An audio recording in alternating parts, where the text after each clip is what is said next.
கிறிஸ்துவுக்குள் அன்பான தேவ ஜனமே, உங்களையும் மீண்டுமாக இந்த தொலைக்காட்சியின் வழியாக சந்திப்பதிலே மிகுந்த மகிழ்ச்சி அடைகிறோம். கர்த்தர் தாமே உங்களையும் உங்கள் குடும்பங்களையும் ஆசீர்வதிப்பாராக. எந்த நாளிலும் நாம் தியானிக்கும்படியாக கர்த்தர் நமக்கு கொடுத்த வேத வசனம் என்னவென்றால், இயேசு கிறிஸ்துவானவர் இந்த பூமியிலே இருந்து ஊழியம் செய்தபோது பல அற்புதங்களையும் பல அடையாளங்களையும் செய்தார். அப்படிப்பட்ட ஒரு அற்புதத்தை குறித்தும் ஏன் இயேசு கிறிஸ்துவானவர் அந்த முறைமையின் வார்த்தையை சொன்னார் என்பதையும் குறித்து கிறிஸ்து நமக்கு வெளிப்படுத்துகிற வெளிப்பாடுதலின்படி நாம் இன்று பார்க்க போகிறோம். மத்தேயு எழுதின சுவிசேஷம் 8ஆம் அதிகாரம் 1 முதல் 4 வசனங்களிலே இயேசு கிறிஸ்துவானவர் ஒரு அற்புதத்தை செய்கிறார். முதலாவது வசனம், அவர் மலையிலிருந்து இறங்கின போது திரளான ஜனங்கள் அவருக்கு பின் சென்றார்கள். இயேசு கிறிஸ்துவானவர் மலையிலிருந்து இறங்கின பின்பு எப்பொழுது இயேசு கிறிஸ்துவானவர் மலையிலிருந்து இறங்கி வருவார் என்கின்ற காத்திருப்போடு இருந்த பல ஜனங்கள், அவருக்காக எதிர்பார்த்திருந்த பல ஜனங்கள் இயேசு கிறிஸ்துவானவர் மலையிலிருந்து இறங்கி வந்தவுடனே அவருக்கு பின்னாக சென்றார்கள். 2ஆம் வசனம், அப்பொழுது குஷ்டரோகி ஒருவன் வந்து அவரை பணிந்து, ஆண்டவரே, உமக்கு சித்தமானால் என்னை சுத்தமாக்க உம்மால் ஆகும் என்றான். இயேசு கிறிஸ்துவினிடத்தில் வந்து ஒரு குஷ்டரோகியானவன், உமக்கு சித்தமானால் என்னை சுத்தமாக்க உம்மால் ஆகும் என்கின்ற விசுவாச வார்த்தையை இயேசு கிறிஸ்துவினிடத்தில் வைத்தான். எதற்காக இந்த குஷ்டரோகியானவன் இயேசு கிறிஸ்துவானவர் மலையிலிருந்து இறங்கி வரும் வரைக்கும் காத்திருக்க வேண்டும் என்று சொன்னால், இயேசு கிறிஸ்துவானவர் இந்த பூமிக்கு வந்த காலம் நியாயப்பிரமாணத்தின் காலம். அந்த யூத ஜனங்களும் ரோம ஜனங்களும் அந்த தேசத்தில் இருந்த எருசலேம் ஜனங்களும் அதை சுற்றி இருக்கக்கூடிய எல்லா ஜனங்களும் மோசேயின் மூலமாக தேவனால் கொடுக்கப்பட்ட நியாயப்பிரமாணத்தின் முறைமைகளை, அதில் எழுதியிருக்கக்கூடிய கற்பனைகளின்படி நியாயம் தீர்க்கிறவர்களாகவும் அதை பின்பற்றுகிறவர்களாகவும் காணப்பட்டார்கள். அப்படிப்பட்ட காலத்தில் தான் இயேசு கிறிஸ்துவானவர் மனிதனாக தோன்றி நமக்காகவும் நம்முடைய பாவங்களுக்காகவும் சிலுவையிலே மரித்தார். அப்படிப்பட்ட நியாயப்பிரமாணத்திலிருந்து நம்மை மீட்டெடுத்து கிருபையின் பிரமாணத்திற்குள் கொண்டு வந்த இயேசு கிறிஸ்துவானவர் அந்த இயேசு கிறிஸ்துவினிடத்தில் குஷ்டரோகியானவன் எப்பொழுது இயேசு கிறிஸ்துவானவர் மலையிலிருந்து இறங்கி வருவார் என்கின்ற எதிர்பார்ப்போடு இருந்தவன், உமக்கு சித்தமானால் என்னை சுத்தமாக்க உம்மால் ஆகும் என்கின்ற விசுவாசமான வார்த்தையை சொன்னான். எதற்காக அந்த குஷ்டரோகியானவன் இயேசு கிறிஸ்து வரும் வரைக்கும் அந்த மலைக்கு கீழே ஏன் காத்து கொண்டிருந்தான்? அப்படி என்றால், ஒரு குஷ்டரோகியானவன் ஊருக்குள் வரக்கூடாது என்கின்ற, பாளையத்திற்குள் நுழையக்கூடாது என்கின்ற நியாய பிரமாண முறைமை அந்த காலத்தில் இருந்தது. இயேசு கிறிஸ்துவானவர் வந்த அந்த நியாய பிரமாணத்தின் காலத்தில் குஷ்டரோகம் பிடித்த ஒரு மனிதன் ஊருக்கு வெளியே, அதாவது பாளையத்திற்கு புறம்பாகத்தான் அவன் இருக்க வேண்டும் என்கின்ற சூழ்நிலையும் மற்றவர்களால் ஒதுக்கப்பட்ட ஒரு நிலையிலும் குஷ்டரோகியானவன் இருந்தான். எப்பொழுது இயேசு கிறிஸ்து வருவார், எப்பொழுது நமக்கு அற்புதம் செய்வார், எப்பொழுது நாம் நம் மக்களோடு இணைந்து வாழ்வோம் என்கின்ற எதிர்பார்ப்பு அந்த குஷ்டரோகிக்கு இருந்தது. அப்படிப்பட்ட சூழ்நிலையில்தான் அந்த குஷ்டரோகியானவன் இயேசு கிறிஸ்துவை பார்த்து, உமக்கு சித்தமானால் என்னை சுத்தமாக்க உம்மால் ஆகும் என்றான். இயேசு கிறிஸ்துவானவர் அவனுடைய விசுவாசத்தை பார்க்கிறார். விசுவாசத்தை பார்த்து இயேசு தமது கையை நீட்டி அவனை தொட்டு, அவன் குஷ்டரோகியா இருக்கக்கூடிய அவனை எவ்விதமான ஒரு வேறுபாடும் இல்லாமல் இயேசு கிறிஸ்துவானவர் தொட்டு, எனக்கு சித்தம் உண்டு, உன்னுடைய விசுவாசம் உன்னை ரட்சிக்கும், எனக்கு நீ சுத்தமா இருக்க வேண்டும் என்கின்ற சித்தம் எனக்கு உண்டு என்று இயேசு கிறிஸ்து சொல்லி சுத்தமாகு என்றார். அல்லேலூயா. இயேசு கிறிஸ்து சொன்ன காரியத்தை பாருங்க. யாருமே அவன் கிட்ட போகல, யாருமே அவனை ஊருக்குள்ள சேர்த்துக்கல. அவன் மீது இயேசு கிறிஸ்து வைத்திருந்த அன்பின் நிமித்தமும் அவன் மனது படுகின்ற வேதனையை புரிந்து கொண்டவராகவும் அவன் படக்கூடிய வேதனைகளையும் துக்கங்களையும் அறிந்தவராகவும் அவனை தொட்டு, எனக்கு சித்தம் உண்டு, சுத்தமாகி என்றார். உடனே அவன் குஷ்டரோகம் நீங்கி சுத்தமானான். உடனே இயேசு கிறிஸ்துவனுடைய வார்த்தையின்படி அவனுடைய குஷ்டரோகம் அவனை விட்டு நீங்கிற்று. அடுத்து இயேசு கிறிஸ்து சொன்ன காரியத்தை தான் நாம் இன்று சிந்திக்க போகிறோம்.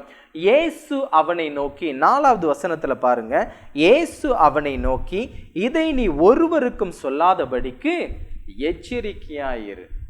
இதை நீ யாருக்குமே நீ சொல்ல வேண்டாம், ஒருவருக்கும் சொல்லாதபடிக்கு நீ எச்சரிக்கையா இரு என்று இயேசு கிறிஸ்துவானவர் அந்த குஷ்டரோகம் நீங்கின மனிதனிடத்தில் சொல்லுகிறார். எதற்காக இயேசு கிறிஸ்து நீ ஒருவரிடத்திலும் சொல்லாதபடிக்கு எச்சரிக்கையா இரு என்று சொல்ல வேண்டும் என்றால், அதற்கு அடுத்து அவர் சொல்ற காரியத்தை பாருங்க. ஆயினும் அவர்களுக்கு சாட்சியாக நீ போய், யாருக்கு? மற்றவர்களுக்கு தெரியணும், அதாவது உன்னுடைய குஷ்டரோகம் நீங்கிருச்சு அப்படின்னு சொல்லி மற்றவங்களுக்கு தெரியணும். அப்படிங்கிறதற்காக நீ போய் ஆசாரியனுக்கு உன்னை காண்பித்து மோசே கட்டளையிட்ட காணிக்கையை செலுத்து என்றார். இன்றும் நாம் பார்க்கக்கூடிய காரியம் என்னவென்றால், இந்த குஷ்டரோகியை இயேசு கிறிஸ்துவானவர் ஏன் ஒருவரிடத்திலும் நீ சொல்லாதபடிக்கு ஆசாரியனிடத்தில் போய் காண்பி என்பதற்கு இயேசு கிறிஸ்துவானவர் எதற்காக சொல்ல வேண்டும்? ஏனென்று சொன்னால், இயேசு கிறிஸ்து வாழ்ந்த காலம் நியாயப்பிரமாணத்தின் காலம். அவர் அழகா சொல்றாரு பாருங்க, மோசேயை கட்டளையிட்ட காணிக்கையை செலுத்து. மோசே என்ன கட்டளையிட்டானோ அந்த காணிக்கையை செலுத்து. நீ யாருக்கும் சொல்ல வேண்டாம், நீ யாருக்கும் போய் ஒன்ன இந்த மாதிரி குஷ்டரோகம் சுகமாயிட்டுன்னு வெளிப்படுத்த வேண்டாம். ஆனாலும் ஆசாரியனுக்கு போய் காட்டு. தேவனுடைய ஆலயத்தில் ஆலய பணியை செய்கின்ற ஆசாரியனுக்கு நீ காட்டு. அப்படி இயேசு கிறிஸ்துவானவர் எதற்காக சொல்ல வேண்டும் என்றால், நியாயப்பிரமாண காலத்திலே ஒரு குஷ்டரோகம் பிடித்த ஒரு மனிதன் எப்படி இருக்க வேண்டும், அவன் ஒருவேளை குஷ்டரோகம் பிடித்து விட்டதென்றால் அவன் எவ்வாறான முறைமைகளை கடைபிடிக்க வேண்டும் என்று மோசேவுக்கு பிதாவானவரால் நியாயப்பிரமாணத்தின் முறைமைகள், ஒரு சில முறைமைகள் கொடுக்கப்பட்டது. அப்படிப்பட்ட குஷ்டரோகி அவனுடைய வியாதி நீங்கின பின்பு என்னென்ன காரியங்களை செய்ய வேண்டும், எப்படிப்பட்ட காரியங்களை செய்து மீண்டும் அவன் பாளையத்திற்குள் வர வேண்டும் என்கின்ற முறைமையை நீ செய்து உன்னுடைய ஜனத்தோடு, உன்னுடைய பிள்ளைகளோடு, உன்னுடைய குடும்பத்தோடு நீ ஆசீர்வாதமாய் இரு என்பதற்காகத்தான் இயேசு கிறிஸ்துவானவர் நீ போய் ஆசாரியனுக்கு உன்னை காண்பி என்று சொன்னார். எதற்காக சொன்னார் என்று நாம் பார்ப்போமானால், லேவியராகமத்தின் புஸ்தகம் 13ஆம் அதிகாரம், லேவியராகமத்தின் புஸ்தகம் 13ஆம் அதிகாரத்தில் 2ஆம் வசனம் சொல்லுகிறது, ஒரு மனிதனுடைய சரீரத்தின் மேல் குஷ்டரோகம் போல் இருக்கிற ஒரு தடிப்பாவது அசராவது வெள்ளை படராவது உண்டானால் அவன் ஆசாரியனாகிய ஆரோனிடத்திலும் அவனுடைய குமாரனிடத்திலும் வந்து காண்பிக்க வேண்டும் என்று. ஏனென்று சொன்னால், ஒரு மனிதனுக்கு குஷ்டரோகம் பிடித்து விட்டது என்றால் அவனை பாளையத்திற்கு உள் ஏற்றுக்கொள்ளக்கூடாது என்பது நியாயப்பிரமாணத்தின் சட்டம். அவன் குடும்பத்தை விட்டு, ஊரை விட்டு வெளியே இருக்க வேண்டும் என்பது நியாயப்பிரமாணம். மோசேயின் மூலமாக கொடுக்கப்பட்ட நியாயப்பிரமாணத்தின் சட்டம் அவ்வாறாக இருந்தது. இன்றும் நாமும் நம்முடைய பாவங்கள் நிமித்தமும் அக்கிரமங்கள் நிமித்தமும் நாம் செய்யக்கூடிய ஒவ்வொரு செயல்கள் நிமித்தமும் நாம் வெளியே புறம்பாக தள்ளப்படுகிறோம். இந்த காரியத்தின் மூலம் இயேசு கிறிஸ்துவானவர் நமக்கு கற்றுக் கொடுக்கக்கூடிய காரியம் என்னவென்றால், நீ செய்யக்கூடிய ஒவ்வொரு காரியங்கள் நிமித்தமும், உன் மீது இருக்கக்கூடிய பாவங்கள் நிமித்தமும், உன் மீது இருக்கக்கூடிய அக்கிரமங்கள் நிமித்தமும் நீ புறம்பாக தள்ளிவிடப்படுவாய் என்பதைத்தான் இயேசு கிறிஸ்துவானவர் இங்கு சொல்ல வருகிறார். நாம் செய்யக்கூடிய சகல பாவங்களும், நாம் செய்யக்கூடிய சகல அக்கிரமங்களும், பிறருக்கு விரோதமாக நாம் செய்யக்கூடிய ஒவ்வொரு காரியங்களும், நாம் செய்யக்கூடிய ஒவ்வொரு செயல்களும் கிறிஸ்து இயேசுவுக்குள் புறம்பாக நாம் தள்ளப்படுகிறவர்களாகவும், குடும்பத்தை விட்டும், சமுதாயத்தை விட்டும், பாளையத்தை விட்டும் குஷ்டரோகம் பிடித்தவன் எப்படி தள்ளப்பட்டானோ அதே போல் நாமும் தள்ளப்பட்டவர்களாக காணப்படுவோம் என்பதை இயேசு கிறிஸ்து நமக்கு மறைபொருளாக வைத்திருக்கிறார். அப்படிப்பட்ட குஷ்டரோகம் பிடித்த ஒரு மனிதன் ஆசாரியனிடத்தில் வந்து அவனை காண்பிக்கும் போது அவன் நெற்றியிலோ உடம்பிலோ ஏதோ ஒரு இடத்தில் தோல் வெண்மையாகவும் அவனுடைய மயிரானது வெண்மையாகவும் இருந்தால் அது குஷ்டரோகம் என்று ஆசாரியனால் நிரூபிக்கப்பட்டால் அவன் பாளையத்திற்கு புறம்பாக இருக்க வேண்டும். அவன் தீட்டுள்ளவனாய் இருப்பான், அவன் தேவனுடைய பிள்ளையாய் இருக்க மாட்டான் என்பதைத்தான் இயேசு கிறிஸ்துவானவர் சொல்லுகிறார். பிதாவானவர் அதை கற்றுக் கொடுத்த முறைமையின்படி ஆசாரியனானவன் ஒரு குஷ்டரோகம் பிடித்த ஒருவனை பாளையத்திற்குள் உள் ஏற்றுக்கொள்ள கூடாது என்கின்ற அடிப்படையிலே அவனை பாளையத்திற்கு புறம்பாக வைத்திருப்பார்கள். இன்றும் நாம் செய்யக்கூடிய ஒவ்வொரு பாவங்கள் நிமித்தமும் நாம் பிதாவினிடத்தில் அவருடைய சமூகத்தை விட்டு விலக்கப்படுவோம். நாம் செய்யக்கூடிய ஒவ்வொரு காரியங்களும், நாம் செய்யக்கூடிய ஒவ்வொரு பாவங்களும் இயேசு கிறிஸ்துவின் நிமித்தம் நாம் அவரை விட்டு விலகி போகின்ற ஒவ்வொரு காரியமும், பாவத்தின் நிமித்தம் நாம் செய்யக்கூடிய ஒவ்வொரு காரியமும் இயேசு கிறிஸ்துவை விட்டு நம்மை விலகச் செய்யும், புறம்பாக தள்ளி வைக்கும். அதுக்கு அடுத்து என்ன நடக்கும் பாருங்க. குஷ்டரோகம் பிடித்தவனை எதற்காக அவர் ஆசாரியனிடத்தில் போய் காட்டணும் அப்படின்னு சொல்றாரு அப்படின்னா, லேவியராகமத்தின் புஸ்தகம் 14ஆம் அதிகாரம் 1ஆம் வசனம் முதல் கடைசி வசனம் வரைக்கும் அவர் என்னென்ன முறைமைகளை செயல்படுத்த வேண்டும் என்று கற்றுக் கொடுக்கிறார். பின்னும் கர்த்தர் மோசேயை நோக்கி, இந்த காரியத்தை தான் இயேசு கிறிஸ்துவானவர் மத்தேயு 8ஆம் அதிகாரத்திலே வெளிப்படுத்துகிறார். மோசே கற்றுக் கொடுத்த காணிக்கையை, மோசே சொன்ன காரியத்தை நீ நிறைவேற்று என்று சொன்ன காரியம் என்னவென்றால், லேவியராகமத்தின் புஸ்தகம் 14ஆம் அதிகாரம் 1ஆம் வசனத்திலே, பின்னும் கர்த்தர் மோசேயை நோக்கி, 2ஆம் வசனம், குஷ்டரோகியினுடைய சுத்திகரிப்பின் நாளிலே, அதாவது ஒரு மனிதனுக்கு குஷ்டரோகம் பிடித்து விட்டது என்றால், அவன் குஷ்டரோகி என்று ஆசாரியனால் தீர்க்கப்பட்டது என்றால் அவன் பாளையத்திற்கு புறம்பாக வைக்கப்பட வேண்டும். ஒருவேளை அவனுடைய குஷ்டரோகம் நீங்க ஆரம்பித்து விட்டது, அவன் முழுமையாக குஷ்டரோகத்திலிருந்து மீண்டவனாக வெளிவந்து விட்டான் என்றால் அவனுடைய சுத்திகரிப்பு முறைகள் என்ன இருக்கிறது என்பதை இயேசு கிறிஸ்துவானவர், பிதாவானவர், ஆவியானவர் மோசேக்கு சொல்லிய காரியங்கள். குஷ்டரோகியினுடைய சுத்திகரிப்பின் நாளிலே அவனுக்கு அடுத்த பிரமாணம் என்னவென்றால், அவன் ஆசாரியனிடத்தில் கொண்டு வரப்பட வேண்டும். பாவம் செய்த ஒரு மனிதன் ஆலயத்தில் இருக்கக்கூடிய தன்னுடைய பிதாவினிடத்தில் வந்து சேர வேண்டும்.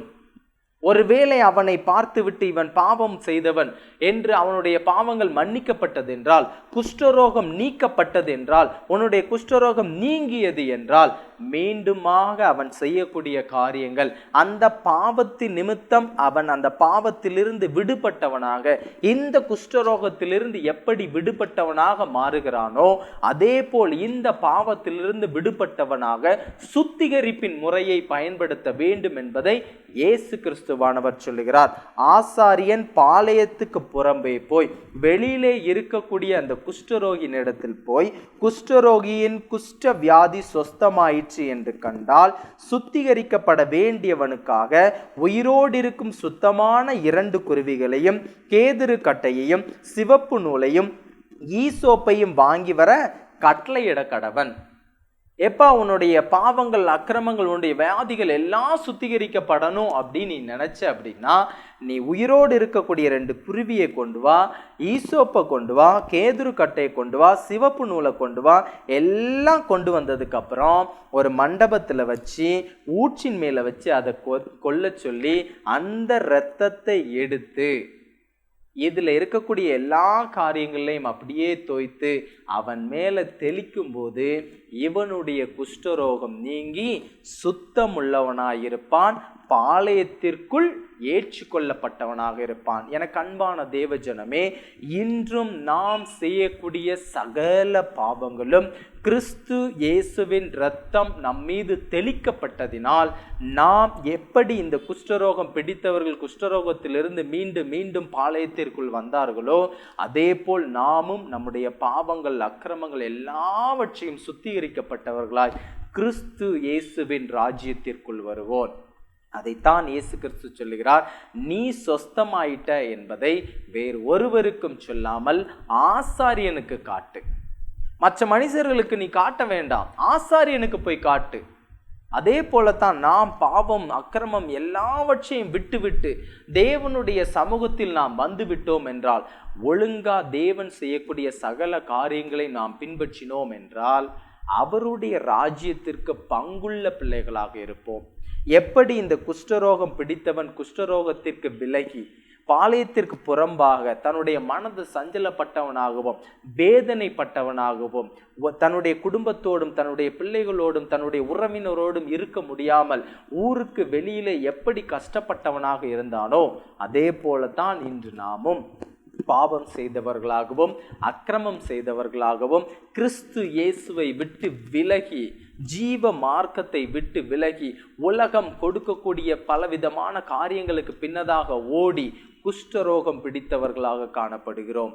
இப்படிப்பட்ட பாவம் என்கின்ற குஷ்டரோகம் நம்மை விட்டு நீங்க வேண்டும் என்பதற்காக இயேசு கிறிஸ்துவானவர் நியாயப்பிரமாணத்தில் சொல்லப்பட்ட அந்த குருவியின் இரத்தத்தை தெளித்தது போல அவருடைய சொந்த இரத்தத்தை நமக்காக கொடுத்து நம்மை பாவத்திலிருந்தும் அக்கிரமத்திலிருந்தும் மீட்டு எடுத்தார். பிரியமான தேவஜனமே, இயேசு கிறிஸ்து சொன்ன இந்த காரியம், உன்னுடைய குஷ்டரோகம் நீங்கிவிட்டது, நீ ஆசாரியனுக்கு போய் காட்டு. நாமும் நம்முடைய பாவங்களை எல்லாம் நீக்கிவிட்டு, இயேசு கிறிஸ்துவே, நான் என்னுடைய பாவங்கள் அக்கிரமங்கள் எல்லாவற்றையும் விட்டுவிட்டு உம்மை நோக்கி பார்க்க வந்திருக்கிறேன், உம்மிடத்தில் என்னை காட்ட வந்திருக்கிறேன், என்னுடைய ஆத்மாவை உம்மிடத்தில் கொடுக்க வந்திருக்கிறேன், நீர் இதை ஏற்றுக்கொள்ளும் என்று நாம் கேட்கும் போது எப்படி அந்த குஷ்டரோகம் பிடித்தவன் பாளையத்திற்கு உள்ளாக ஏற்றுக்கொள்ளப்பட்டானோ நாமும் கிறிஸ்து இயேசுவின் ராஜ்யத்திற்குள் ஏற்றுக்கொள்ளப்படுவோம். ஜெபம் செய்வோமா? அன்பின் பரலோக பிதாவே, துதிக்கிறோம், சோஸ்தரிக்கிறோம். அப்பா, ஒருவராய் பெரிய அதிசயங்கள் செய்கிறவரை துதிக்கிறோம், சோஸ்தரிக்கிறோம். ஆண்டவரே, நியாயப்பிரமாணத்தில் குஷ்டரோகம் பிடித்த ஒரு மனிதன் எவ்வாறாக குஷ்டரோகத்தில் இருந்து நீங்கி சமாதானத்தோடு பாளையத்திற்குள் அடைய வேண்டும் என்கின்ற காரியங்களையும் நியாயப்பிரமாணத்தையும் பிரமாணங்களையும் செய்திகளையும் கொடுத்தீரப்பா. இப்பொழுதும் அக்கிரமங்களையும் பாவங்களையும் வெகுவாக சுமந்து கொண்டிருக்கிற நாங்கள் உம்முடைய பிள்ளைகள், இந்த பாவங்கள் அக்கிரமங்கள் எல்லாம் நீங்கி கிறிஸ்து இயேசு ராஜ்யம் என்கின்ற பாளையத்திற்குள் வர நீர் எங்களுக்கு கிருபை கொடுக்கணுமா ஜெபிக்கிறோம். அப்பா ஆண்டவரே, இந்த நிகழ்ச்சியை பார்த்து கொண்டிருக்கிற ஒவ்வொரு பிள்ளைகளையும் ஆசீர்வதிங்க. அவர்கள் வாழ்க்கையில் இருக்கக்கூடிய பாவங்கள் அக்கிரமங்கள் எல்லாவற்றையும் எடுத்து போட்டு அவர்கள் உம்முடைய ராஜ்யம் என்கின்ற பாளையத்திற்குள் வர நீர் கிருபை கொடுக்கணுமா ஜெபிக்கிறோம். அப்பா, உம்முடைய கரத்தில் எங்களை ஒப்பு கொடுக்கிறோம், வழி நடத்தும், ஆசீர்வதியும். இயேசுவின் மூலம் ஜெபிக்கிறோம் எங்கள் ஜீவனுள்ள நல்ல பிதாவே, ஆமென். கிறிஸ்துவுக்குள் அன்பான தேவ ஜனமே, எங்களுடைய இயேசு தொடுகிறார் ஊழியத்தின் மூலமாக ஒவ்வொரு செவ்வாய்க்கிழமையும் இரவு 8 மணிக்கு வரக்கூடிய இந்த தொலைக்காட்சி நிகழ்ச்சியை அநேகர் பார்த்து கொண்டிருக்கிறீர்கள் என்பதை நாங்களும் நம்புகிறோம். உங்களுக்கு தெரிந்தவர்கள் மற்றவர்களுக்கும் எங்களுடைய ஊழியங்களை அறிமுகம் செய்து கொள்ளுங்கள். உங்களுக்கு ஏதேனும் ஜெப குறிப்புகள் இருந்தால் கீழே கொடுக்கப்பட்டுள்ள வாட்ஸ்அப் நம்பருக்கு உங்களுடைய பெயர் மற்றும் ஜெப குறிப்புகளை எங்களுக்கு அனுப்புங்கள். தேவனிடத்தில் ஜெபம் செய்து அதற்கான விண்ணப்பத்தை நாங்கள் ஏறெடுத்து அதற்கான பதிலை உங்களுக்கு நாங்கள் தெரிவிப்போம். கர்த்தர் தாமே உங்களை ஆசீர்வதிப்பாராக. ஆமென்.